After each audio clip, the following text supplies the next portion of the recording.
मध्य प्रदेश सरकार में कैबिनेट की बैठक हुई और इस बैठक में कई महत्वपूर्ण फैसले लिए गए, जिसमें सबसे महत्वपूर्ण फैसला लिया गया उन बच्चों के लिए जिन्होंने कोविड-19 में अपने माता पिता को खो दिया है, जो अनाथ हो गए हैं।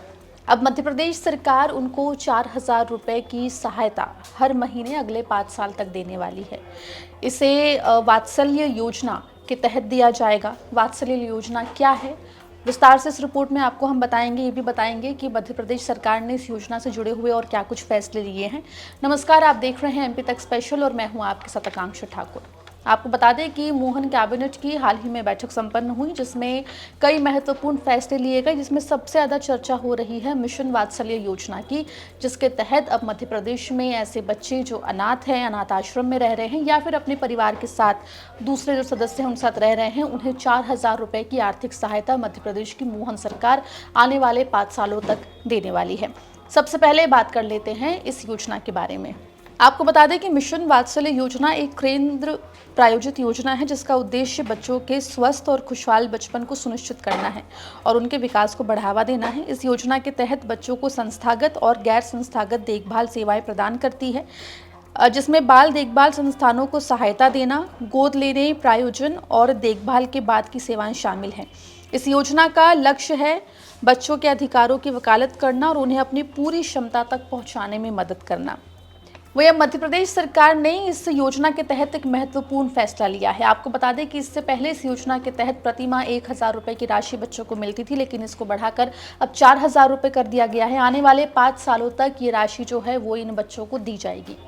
आपको बता दें, मध्य प्रदेश सरकार ने बाल कल्याण को मजबूत करने की दिशा में बेहद अहम कदम उठाया है।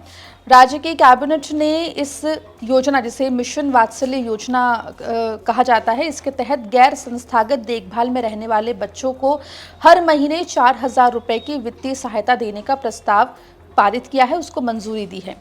ये सहायता उन बच्चों के लिए होगी जो पालक देखभाल, पश्चात देखभाल या फिर विधवा, तलाकशुदा, परित्यक्ता या फिर गंभीर बीमारी से जूझ रही माताओं के साथ रह रहे हैं, ताकि बिना संस्थागत देखभाल के भी उनका पालन पोषण सुरक्षित और सुचारू रूप से हो सके।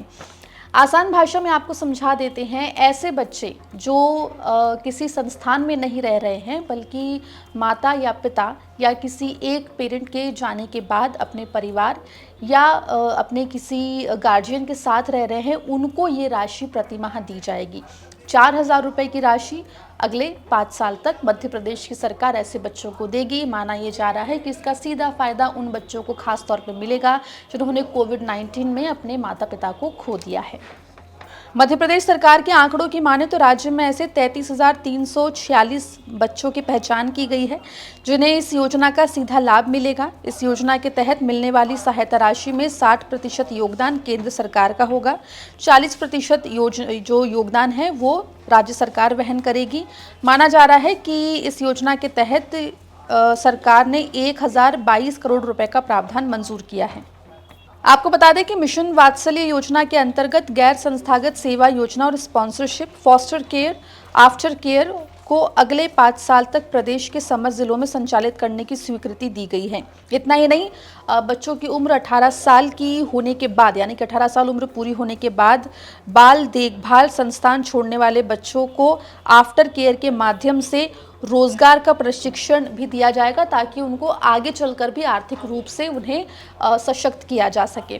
कुल मिलाकर इस योजना के तहत ऐसे बच्चे जिनके माता पिता नहीं हैं, जो अपने परिवारजनों के साथ, परिवार के किसी सदस्य के साथ रह रहे हैं, या ऐसे बच्चे जिन्होंने अपने पिता को खो दिया है लेकिन उनकी माता के साथ वो अपने रह रहे हैं, तलाकशुदा महिलाएं और परित्यक्ता महिलाओं के बच्चों को भी इस योजना में शामिल किया गया है।